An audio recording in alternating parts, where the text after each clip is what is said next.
ये देखिए आज आपका क्लास 12th मैथ एनसीईआरटी का ही है exercise 1.1 question number 2। Prove that R is a set of real number defined as R a comma B such that a is less than or equal to b square neither reflexive not symmetric not transitive. चलिए इसको solve करते हैं। यहाँ पे देखिए आपका जो relation given है आर, ये गिवन है आपको, तो अपने को सबसे पहले ये चेक करना है रिफ्लेक्सिव, क्योंकि बोला है कि ये रिफ्लेक्सिव नहीं है। तो रिफ्लेक्सिव होने की कंडीशन क्या होती है, ए कामा ए सेल्फ का सेल्फ से देखा जाएगा, तो a less than or equal to a square. अब फॉर एग्जांपल के लिए ऐसा तो कहीं पॉसिबल होगा ही नहीं कि ए का जो है अपने का स्क्वायर से क्या हो, इक्वल हो। अगर लेट कर लेते हैं थोड़ी देर के लिए, जैसे a equal to neither reflexive not symmetric not transitive. अगर फॉर एग्जांपल कोई ए इक्वल टू 2 ही ले लीजिए, तो 2 का स्क्वायर जो है 4 हो जाएगा, तो इक्वल तो नहीं होगा मगर छोटा ज़रूर हो जाएगा, तो इसलिए रिफ्लेक्सिव नहीं होगा। इस कंडीशन को फॉलो नहीं कर पाएगा। अब दूसरा देखिए सिमेट्रिक के लिए, सिमेट्रिक में आता है आर का जो रिलेशन होता है ए कामा बी के लिए होना चाहिए। तो ए कामा बी के लिए आपका तो रिलेशन गिवन है, क्या गिवन है, a is less than or equal to b square ना। तो यहाँ पे अगर आप a less than or equal to b square, b real, a और बी का कहाँ से लिया जाएगा, रियल नंबर से, और रियल नंबर में आपके सारे नंबर आते हैं। तो यहाँ पे ए की वैल्यू अगर आप हाफ पुट कर लो,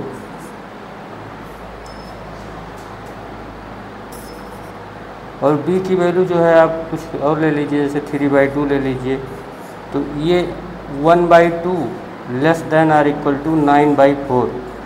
तो ये तो सही है मगर इक्वल नहीं होगा। अगर इसका रिवर्स कर दिया जाए बी कामा ए, बी कामा ए, तब तो ये गड़बड़ हो जाएगा। बी कामा ए का मतलब हुआ आपका जो बी का वैल्यू है वो क्या दिया गया है 3/2 और ए की वैल्यू है हाफ। तो इस तरीके से जब आप स्क्वायर करके यहाँ देखेंगे 3/2 less than or equal to half square, जो कि रॉन्ग है, ये ग्रेटर होगा ना कि स्मॉलर, तो इसलिए सिमेट्रिक भी फॉलो नहीं करेगा। थर्ड वाला देखिए ट्रांजिटिव के लिए,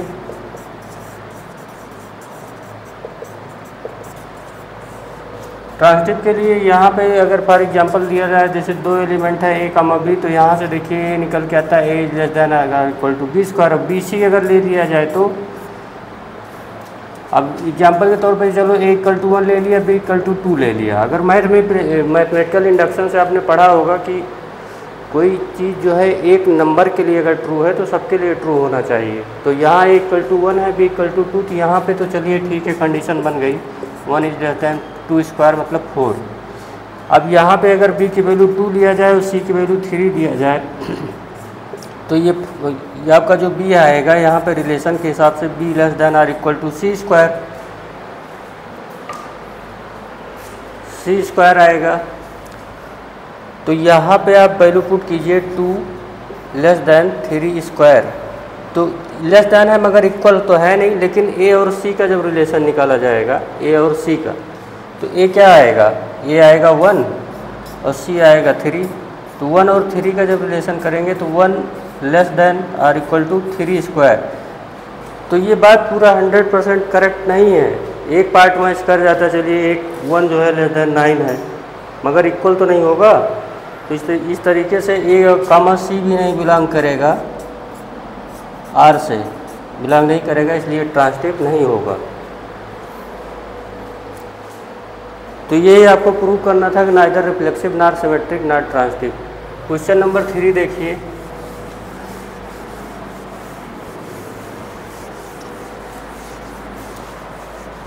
देखिए जो रिलेशन एंड फंक्शन है इसमें बस यही 3 काम करना है, एक रिफ्लेक्सिव लाना है, एक सिमेट्रिक और एक ट्रांजिटिव।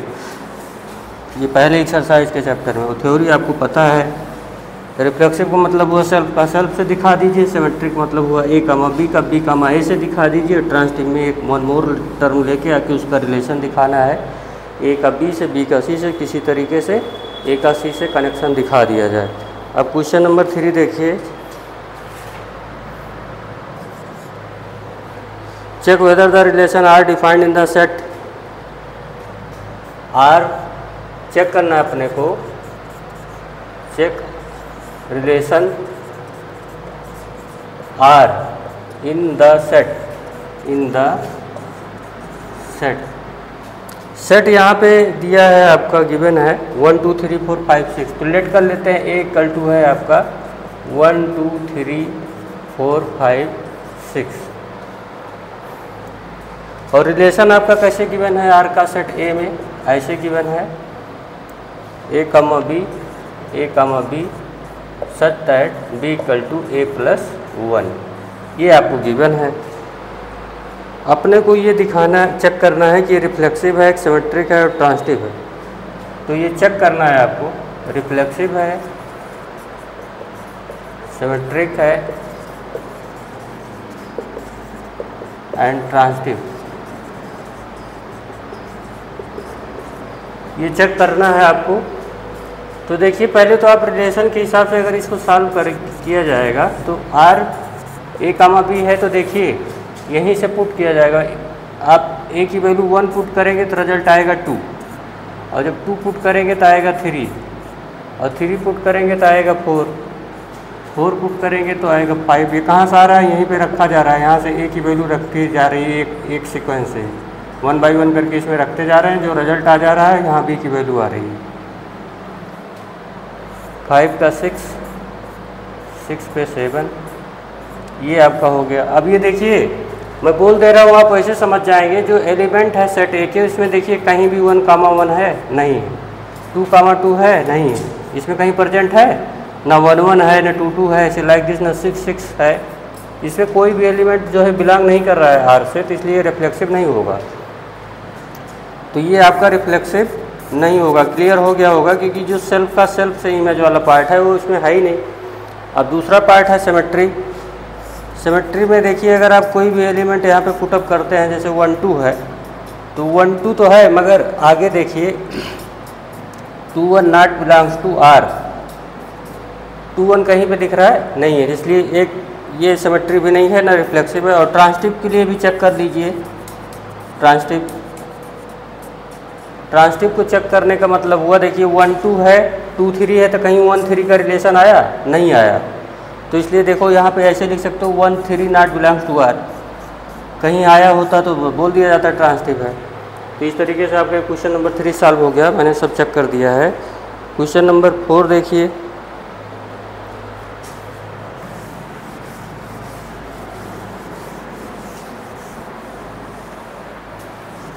NCERT बुक है लेटेस्ट एडिशन की, जब सिलेबस कटने के बाद वही बुक है।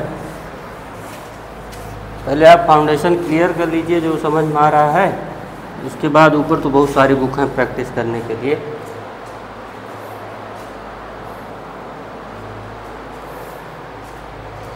ये देखिए आपका क्वेश्चन 4 है। आपका क्वेश्चन 4 में बोला है state so that relation R in R. R का रिलेशन आपको दिखाना है आर में। आर क्या है, रियल नंबर का सेट होगा। Defined R A comma B such that A less than B is reflexive transitive but not symmetric. यहाँ पे देखिए प्रूव दैट है R is the relation in set R. ऐसे मैं कोड में बोल दे रहा हूँ, R is the relation in set R. ये क्वेश्चन नंबर 4 है आपका। और आर जो है डिफाइंड है a comma b such that a is less than or equal to b. अब ये कह रहा है कि आपको ये प्रूव करना पड़ेगा कि ये जो है आपका रिफ्लेक्सिव है, ट्रांजिटिव है। रिफ्लेक्सिव है, ट्रांजिटिव है, but not symmetric, but not symmetric. तो देखिए यहाँ पे आपका जब सॉल्व करके हम दिखा रहे हैं आपको ए कामा बी, तो रिफ्लेक्सिव के लिए क्या कंडीशन होती है, ए कामा ए। तो देखिए ए कामा ए जब करेंगे तो a less than or equal to a, तो देखिए कोई भी नंबर जो है अपने के इक्वल होता है, ना कि स्मॉलर, तो ये इक्वल टू ए आना चाहिए ना कि स्मॉलर आना चाहिए। तो ये रिफ्लेक्सिव में से अगर आपका ये वाला पार्ट है तो कम से कम इन दोनों पार्टों में से देखो ए लेस देन ए, तो इन दोनों पार्टों में से ये स्मॉलर तो नहीं होगा मगर इक्वल तो होगा, तो ये रिफ्लेक्सिव हो गया आपका। एक पार्ट तो मिला, कुछ तो मिला। ट्रांसटिव के देखिए, वो सबसे पहले सिमेट्री देखना है आप, सेकंड पार्ट आपका ये रिफ्लेक्सिव हो गया है आपका। दूसरा पार्ट है सिमेट्री। सिमेट्री में ए कामा बी का मतलब क्या होगा, a is less than or equal to b but vice versa is not correct. देख लीजिए आप, बी कामा ए का मतलब होगा b is less than or equal to a, how it is possible, ये पॉसिबल नहीं हो सकता, इसलिए सिमेट्री नहीं होगा। आप इतना समझदार हैं, 12th वाले बच्चे हैं, बाकी अपनी स्टोरी लिख लीजिएगा। अब ट्रांसटिव देखिए, ट्रांसटिव में अगर आपका ले लिया जाए जैसे ए कामा बी है, तो यहाँ से एक रिलेशन क्या निकल के आएगा, a is less than or equal to b, this is the only setting of inequality. And second part आप ले लीजिए बी कामा सी, बी कामा सी मतलब हुआ b is less than or equal to c. तो अगर इन दोनों को मर्ज करके देखा जाए तो ए, यहाँ से देखिए a is less than or equal to b, b is less than or equal to c, यहाँ से ऑटोमेटिक देखिए कनेक्ट हो रहा है कि नहीं कि a is less than or equal to c, इसका मतलब हुआ ए कामा सी बिलोंग करेगा आर से, इसलिए ये ट्रांसटिव है। ठीक है, तो ये ट्रांसटिव हो गया है। इस तरीके से आपका क्वेश्चन नंबर 4 सॉल्व होता है। क्वेश्चन नंबर 5,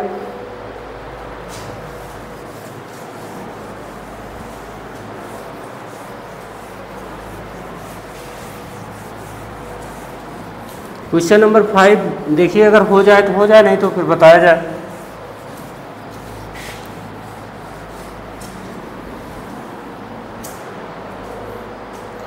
इसमें भी चेक करना है कि the relation R in the set R defined by A less than or equal to B cube is reflexive, symmetric or transitive. इसमें चेक करना है आपका 1.1 क्वेश्चन नंबर 5।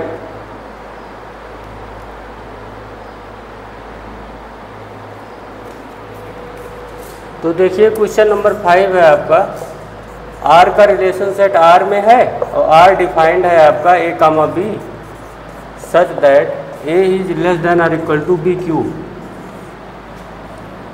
तो सबसे पहले यही चेक करना है, सबसे पहले रिफ्लेक्सिव चेक करते हैं। अगर हम यहाँ पे ए कामा ए चेक करने की बात आए तो ए की वैल्यू चलिए हाफ ले लिया जाए, तो ये भी हाफ ही होगा। तो यहाँ half less than or equal to half cube, तो 1/2 less than or equal to 1/8, ये पॉसिबल है नहीं। ये 0.5 है, वो 0.1 डिवाइड करेंगे तो उससे स्मॉल आएगा, तो इसलिए रिफ्लेक्सिव नहीं होगा। अब सिमेट्री के लिए देखिए, ए कामा बी है तो ये आपका रिप्रेजेंट कर जाता है relation A is less than or equal to B cube. तो रिवर्स करेंगे जब, तो बी कामा ए, तो B less than or equal to A cube, ये पॉसिबल होगा नहीं। अगर आप कोई नंबर भी पुट करके देख लीजिए, जैसे ए को आपने 1 कर लिया और बी को कर लिया 2, ऑटोमेटिक यहाँ रख के देखिए 1 इज लेस देन 8 चलेगा, मगर 2 और 1 का क्यूब यहाँ पे नहीं हो पाएगा। आप चेक करके देखिए, अगर यहाँ 2 पुट करेंगे लेस देन 1 क्यूब 1 आएगा, तो ये पॉसिबल है नहीं। यहाँ तो चलो ठीक है, 1 रखा आपने, बी का क्यूब किया तो 8 आया, तो मतलब यहाँ पे आएगा 1 is less than or equal to 8 में 1 लेस देन 8 आएगा केवल। तो ये इस तरीके से देखिए, ए कामा बी तो चेक किया आपने, बी कामा ए फॉलो नहीं कर रहा है कंडीशन को, तो इसलिए सिमेट्री नहीं होगा। लाइक जैसे ट्रांसटिव भी नहीं होगा। आप ऐसे 2 वैल्यू रख के देख लीजिए, जैसे ए कामा बी ट्रांसटिव चेक करने चल रहे हैं, तो ए कामा बी का मतलब हुआ a is less than or equal to B cube. तो अभी आप यहाँ पे ए 1 ले लीजिए, बी 2 ले लीजिए, तो यहाँ 1 हुआ लेस देन 2 क्यूब हुआ, तो आपका रिजल्ट क्या आया, 1 इज लेस देन 8। अब बी सी ले लीजिए, तो ये बी आपका 2 है, सी आपका 3 है, तो यहाँ पे होएगा B is less than or equal to C cube. तो बी आपका हुआ 2 और सी क्यूब हुआ 3 क्यूब, तो यहाँ से निकल के आएगा 2 less than or equal to 27। तो क्या 1 का और 3 का रिलेशन जब निकालेंगे, 1 और 3 का, तो 1 less than or equal to 3 cube. तो ये 1 less than or equal to 27। तो ए का सी से कनेक्शन है, नहीं हो पाएगा ए का सी से कनेक्शन। 100% कहाँ मैच कर रहा है, ये देखिए पूरी कंडीशन मैच नहीं कर रही है, तो इसलिए ये आपका ट्रांसटिव नहीं होगा, ये भी फेल कर जाएगा। ए कामा सी नॉट बिलोंग्स टू आर, तो ये ट्रांसटिव भी नहीं होगा।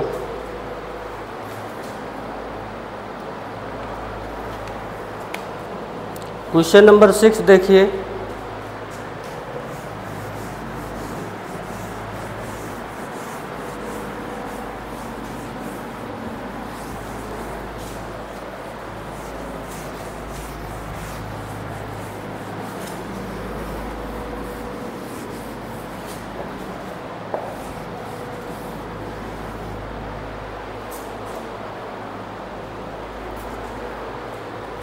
क्वेश्चन नंबर 6 में कह रहा है कि प्रूव दैट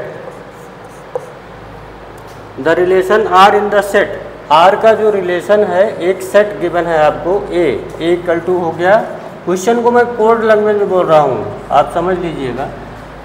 बुक में देखिए, R is the relation in set A given है 1 2 3। और आर जो रिलेशन है सेट ए में इस तरीके से डिफाइन करके गिवन है आपको 1 2 2 1, बस इतना ही गिवन है। तो इस symmetric but neither reflexive not transitive, बोला है कि ये सिमेट्रिक तो है बट नाइदर रिफ्लेक्सिव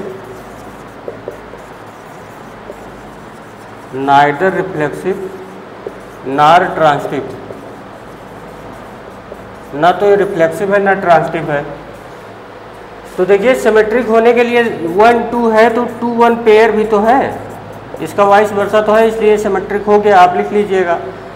अब यहाँ पे रिफ्लेक्सिव के लिए ना तो 1 1 है, 1 1 बिलोंग कर रहा है आर से, नहीं तो ये रिफ्लेक्सिव नहीं होगा। और ट्रांसटिव होने के लिए तो 1 2 चलिए है, तो ना तो आपका इसमें 2 3 नहीं बिलोंग कर रहा है। सबसे पहली बात तो 2 3 इसमें बिलोंग नहीं कर रहा है, 2 3 है ही नहीं। तो जब 2 3 नहीं है तो आगे चल के 1 3 भी नहीं होना है, 1 3 भी नहीं बिलोंग कर रहा है आर से, तो इसलिए ट्रांसटिव भी नहीं होगा। इस तरीके से आपका क्वेश्चन नंबर 6 भी हो गया है। क्वेश्चन नंबर 7 देखिए।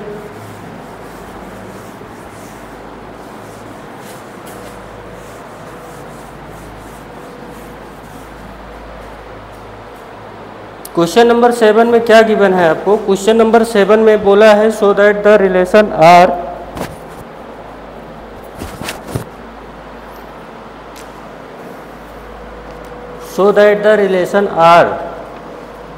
in the set A of all the books in a library of a college। तो यहाँ पे जो सेट A है वो क्या है? Books in a library of a college are equal to है X comma Y such that X and Y have same number of pages is in an equivalence relation आपको प्रूव करना है। यहाँ पे आर का रिलेशन क्वेश्चन नंबर 7 में आपको given है। आर का relation in set A is the set of all books in the library. ये जो है आपका सेट है, किसका सेट है? Books in the library.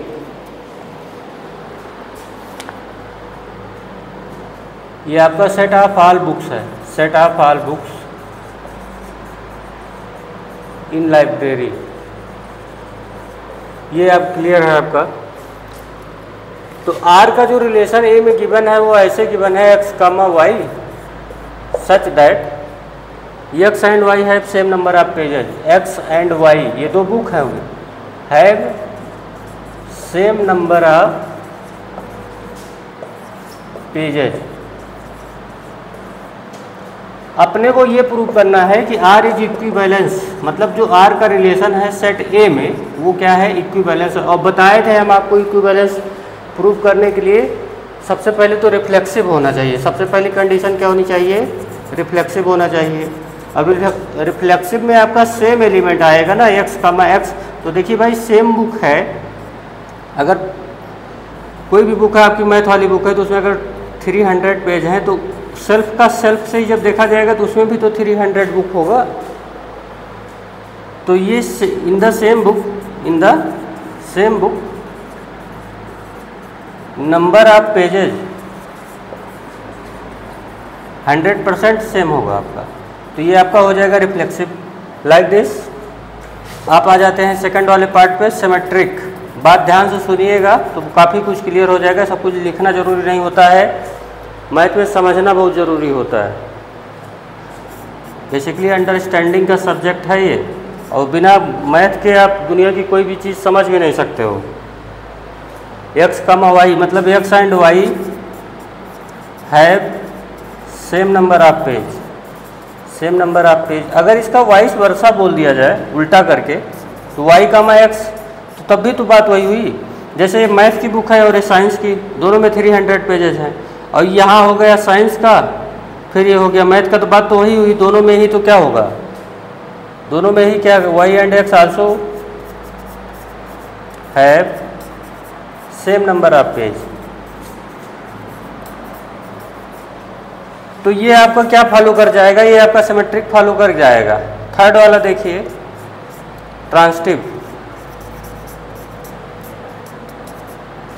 अगर ट्रांसटिव के लिए देखा जाए तो x, y दो बुक हैं जिनमें क्या है, नंबर ऑफ पेजेस सेम है। x and y equal to have same number of page, have same number of page.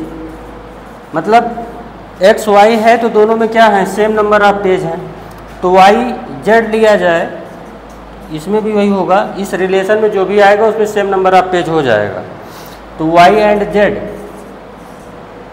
Have same number of, यही सेम चीज़ है, सेम नंबर ऑफ पेज। तो ये बताइए, जैसे मैथ है और साइंस है, इसमें 300 पेज है। ये मैथ की बुक है और ये साइंस की, और ये साइंस और हिस्ट्री है। तो साइंस में 300 और हिस्ट्री में भी 300। तो इसका मतलब हुआ कि x इक्वल टू वाई हुआ, y इक्वल टू जेड हुआ। तो इसका मतलब ऑटो सेंस से आप क्लियर कर जाएंगे तो x और z भी क्या हो जाएगा, बात क्लियर हो गई होगी आपको। तो x एंड z है same number of page, same number of page. इस तरीके से आपका क्वेश्चन नंबर 7 सॉल्व हुआ। बाकी जो है जितने और रिमेनिंग क्वेश्चन है, ऐसे 5 क्वेश्चन करके डेली आपको सॉल्व कराया जाएगा। रेगुलरली विजिट करेंगे तो 5 बहुत होता है डेली डोज के हिसाब से।